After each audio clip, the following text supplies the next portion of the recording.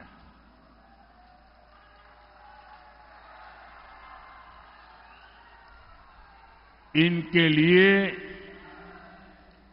विकास का मतलब है सिर्फ उन लोगों का विकास जो उन्हें वोट देते हैं। कांग्रेस किस कदर हिंदू मुसलमान करती रहती है और मैं लगातार इसको एक्सपोज करता हूं। और जब मैं इनकी ये सारी बेईमानी बाहर लाता हूं तो इनको जो इकोसिस्टम है वो चिल्लाने लगता है, बोले मोदी हिंदू मुसलमान लाए। अरे मोदी तो ये जो हिंदू मुसलमान के नाम पर देश को तोड़ने वाले लोग हैं ना, उनका कच्चा चिट्ठा खोल रहा है।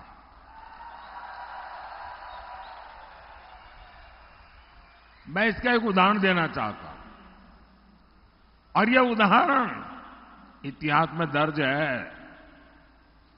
मैं कांग्रेस को चुनौती देता हूं, अगर हिम्मत है कांग्रेस में तो मेरी इस बात का देश को जरा जवाब दें। नहीं देंगे वो।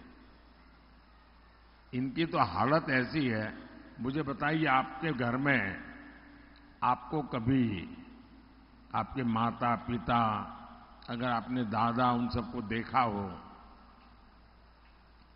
तो उनको याद करने के लिए क्या आपको एल्बम खोलना पड़ता है क्या? अपने माता पिता को याद करो, एल्बम खोलो तब याद आते हैं क्या? इनकी तो हालत ये है कि अपने माता पिता को याद करने के लिए एल्बम खोल के देखना पड़ता। अच्छा अच्छा, ये है, ये जिनकी स्थिति है जी। भाइयों बहनों, कांग्रेस अपनी सरकार के समय खुले आम कहती थी कि देश के संसाधनों पर पहला अधिकार मुसलमानों का है। और ये डॉक्टर मनमोहन सिंह जी ने कहा, उस मीटिंग में मैं मौजूद था और मैंने इसका विरोध किया था।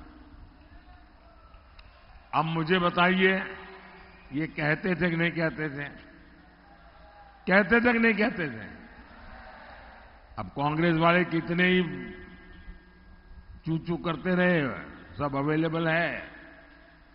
हालत ये थी कि कांग्रेस और उसके साथी दलों ने क्या किया, जो डेवलपमेंट का बजट होता है उस बजट में भी दरार कर दी भाइयों। उसमें भी बंटवारा करने के लिए सोचा और उन्होंने कहा अब बजट होगा हिंदू बजट, मुस्लिम बजट। ये इन्होंने सोचा था। क्या ये मेरा देश ऐसे चलेगा क्या? और कांग्रेस चाहती थी कि 15% बजट मुसलमानों के लिए अलग से आवंटित हो जाए। भाइयों बहनों, आप सबसे मैं पूछना चाहता हूं, अब उनको धर्म के नाम पर देश बनाना था, बना दिया। कांग्रेस की मजबूरी थी, दे दिया। अब आप कहोगे कि हिंदू बजट, मुस्लिम बजट, क्या ये देश का भला करेगा क्या? जरा हाथ ऊपर करके पूरी ताकत से बताओ कि मेरी बात समझते हो तो। क्या इस देश का बजट हिंदू बजट, मुस्लिम बजट ऐसा हो सकता है क्या? हिंदू के लिए इतना, मुसलमान के लिए इतना हो सकता है क्या? ये पाप कांग्रेस पार्टी कर रही थी। और मुझे याद है, तब मैं गुजरात का मुख्यमंत्री था, मैंने इसका सबसे पहले विरोध किया था।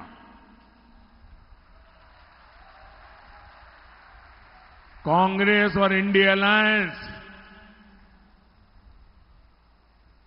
अगर सत्ता में आए तो ये ही करने वाले हैं। क्या हमें देश को एक रखना है कि नहीं है? हर हिंदुस्तानी एक है, ये जरूरी है कि नहीं है? क्या हिंदुस्तानियों को बांटना अच्छी चीज है क्या? मैं आपसे फिर एक बार पूछता हूं, क्या ऐसे लोगों को सिर्फ यहां नहीं, पूरे महाराष्ट्र में एक भी सीट जीतनी देनी चाहिए क्या? एक भी पोलिंग बूथ में उनका नंबर लगना चाहिए क्या? और मैं महाराष्ट्र के लोगों को बधाई देता हूं, पहले 4 चरण में उन्होंने ये इंडी अगाड़ी को चारों कोने चित्त कर दिया है।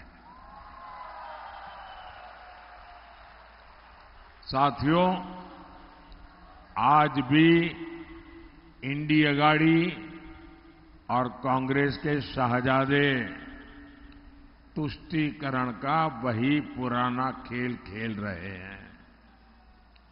इन लोगों की नजर अब एससी, एसटी, ओबीसी के आरक्षण पर है और उन्होंने प्रयोग शुरू कर दिया है। कर्नाटका, ये उनकी लेबोरेटरी बनाई है। कर्नाटका में उन्होंने क्या किया? सरकार में आने के बाद रातों रात कर्नाटका में जितने मुसलमान थे, रातों रात एक हुक्म निकाला कि सारे मुसलमान ओबीसी है। रातों रात सब मुसलमान को ओबीसी बना दिया और ओबीसी का आरक्षण का जो कोटा था, उसकी बहुत बड़ी लूट उन्होंने उनको दे दी, टुकड़े कर दिए। और आरक्षण की यही लूट कांग्रेस पार्टी पूरे देश में करना चाहती है। आप मुझे बताइए, ये एससी, एसटी, ओबीसी का आरक्षण के टुकड़े करके वो किसको देंगे? किसको देंगे? वही खेल करेंगे कि मुसलमान वोट देता है, मुसलमान को दो। जिनसे ये वोट जिहाद करवाने की बात कर रहे हैं, आप मुझे बताइए,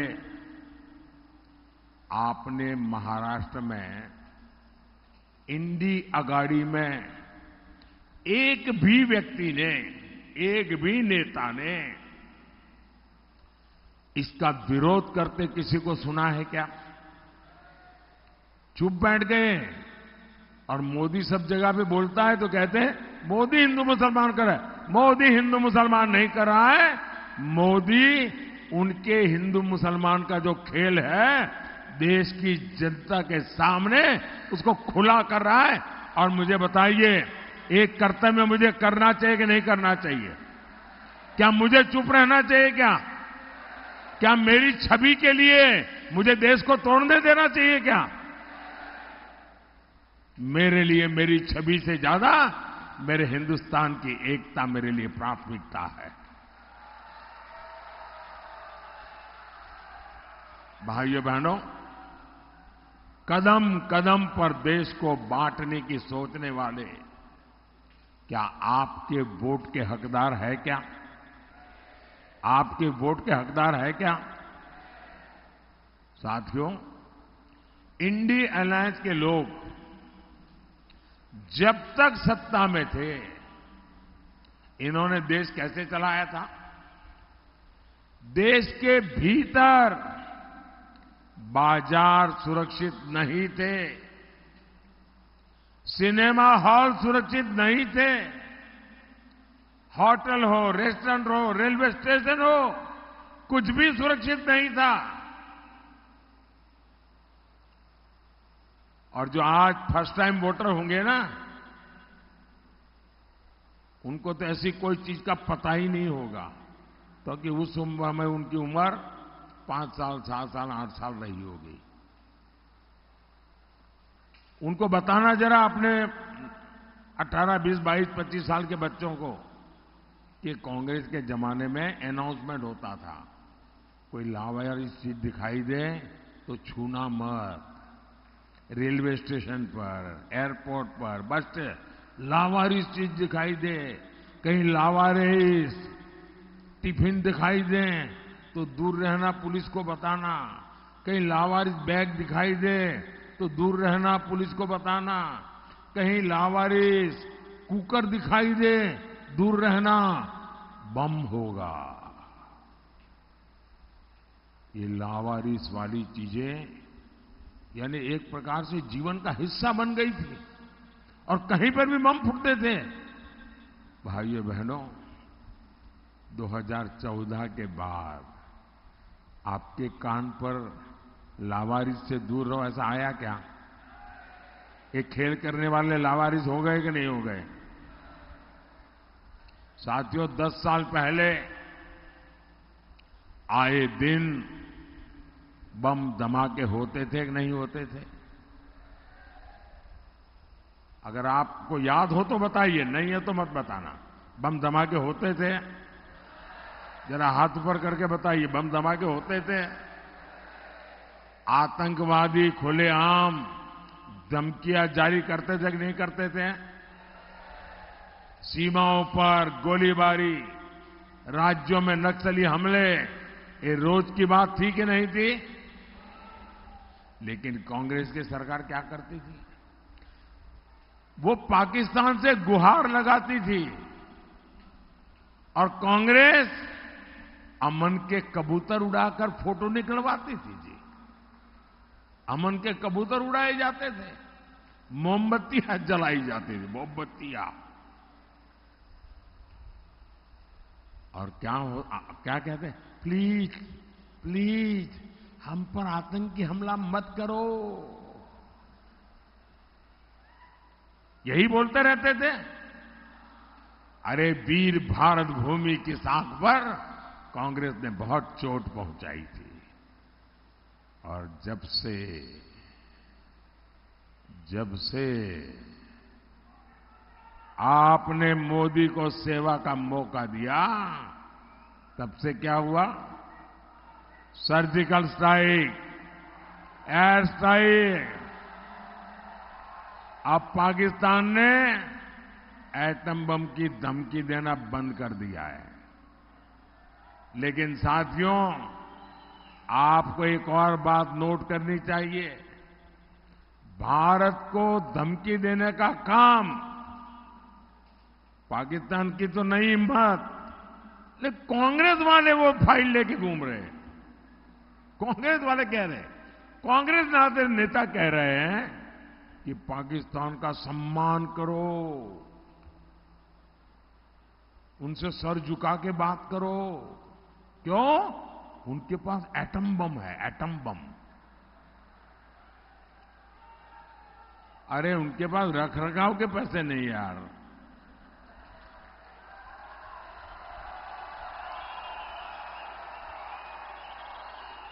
कोई मुझे बताए, जब कांग्रेस सरकार में होती है, कांग्रेस जब सरकार में होती है तो धमकी पाकिस्तान देता है, और कांग्रेस बाहर है तो पाकिस्तान की ओर से वो खुद धमकी दे रहे हैं।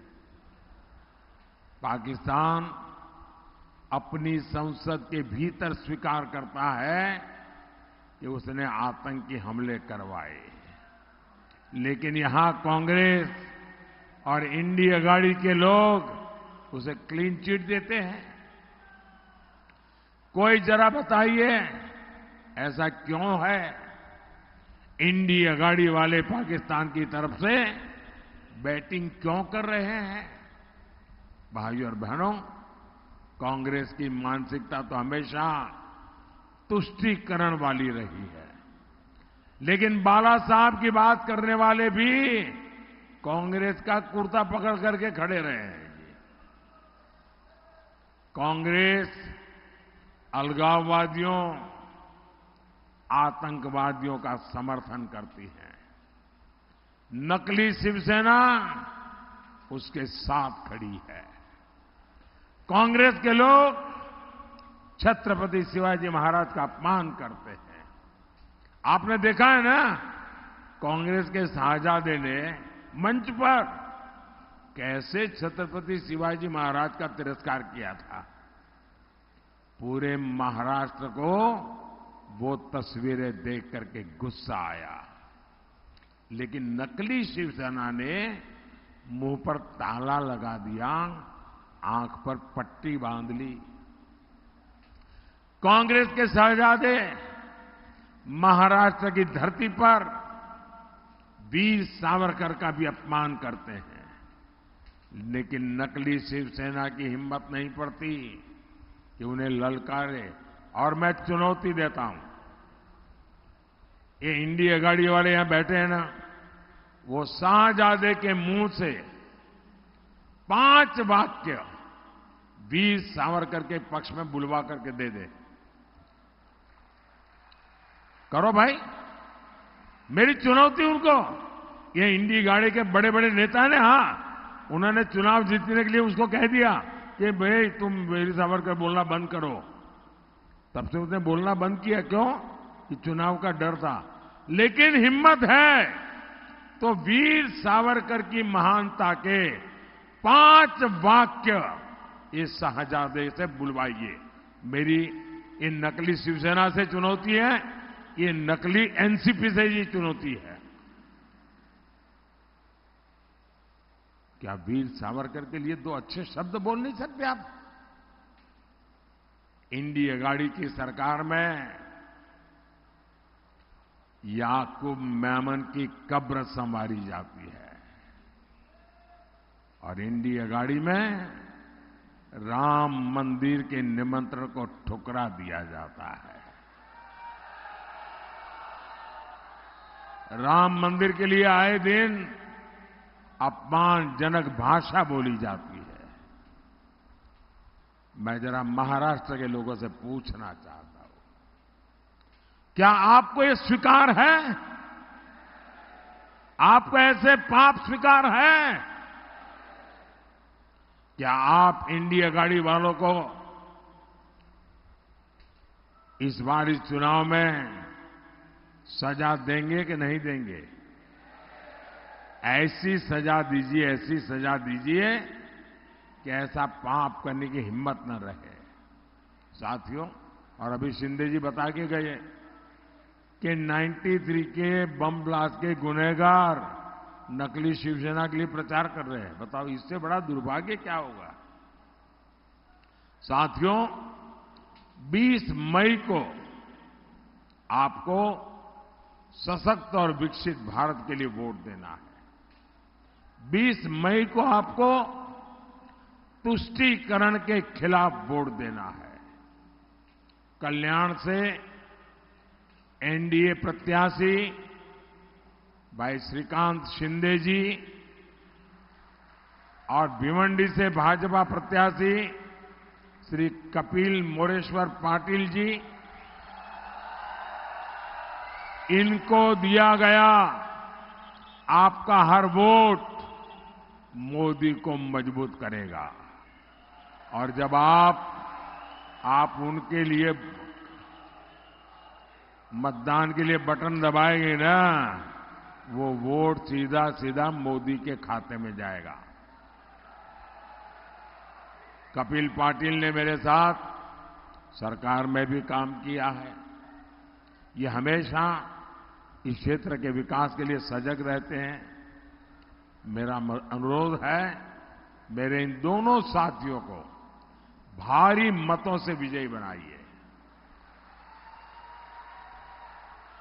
आज हम मेरा एक काम करेंगे, घर घर जाना, ज्यादा लोगों से मिलना और कहना, मोदी जी आए थे, मोदी जी ने आपको प्रणाम कहा है। बोलिए भारत माता की, भारत माता की, भारत माता की। बहुत बहुत धन्यवाद।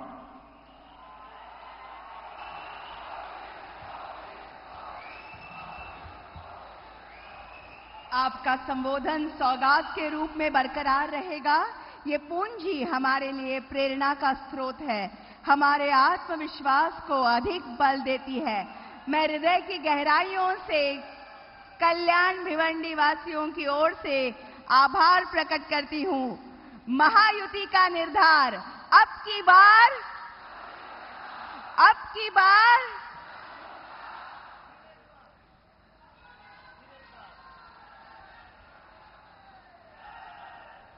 भारत माता की बोलो, जय श्री राम। छत्रपति शिवाजी महाराज की वंदे।